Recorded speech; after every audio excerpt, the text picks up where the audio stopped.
At the bottom middle of the screen is the command line. Here you can actually type in any command. Let's say I want to type in the move command. The good part is, as I start typing the word, AutoCAD brings up suggestions. Then I can choose my desired command from any of the suggestions. Also note that the command line is movable.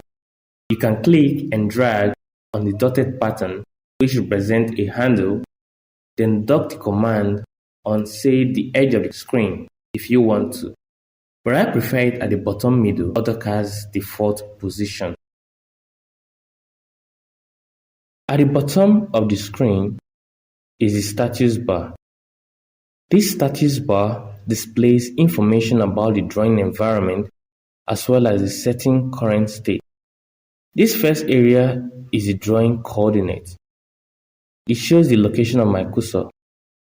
The model icon comes next. This is used to jump back and forth between a model space viewport and a layout tab. Next is a row of icons which represent several drawing settings. Just hover over an icon and AutoCAD will tell you the setting the icon controls, also the keyboard shortcut as well. Each of the icons on the status bar is a toggle, meaning that when you click it once, it will turn the setting on. Clicking the icon again turns it off. The icons with blue color shades are toggled on, while those without are off. There is a workspace switching where you can choose any saved configuration of tools. If you want to view your screen on a clean environment with less minimization, you can toggle the clean screen on. AutoCAD will hide the display of many of the interface items so you can view your drawing as large as possible on screen. Click Clean Screen again to put things back to their former state. On the middle right end of our model space are some tools. We've seen the Zoom Extend tool before. There is still the Orbit tool for extended view.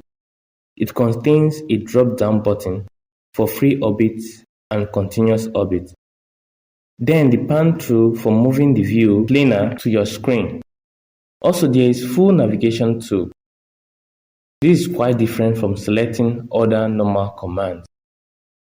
You need to be experienced with 3D to enjoy this tool. Just press on any of the weight, say Work Wedger, and drag to use Work Navigation tool. When you are satisfied, release the mouse button to return to the wheel. You can repeat this for any other navigation tool.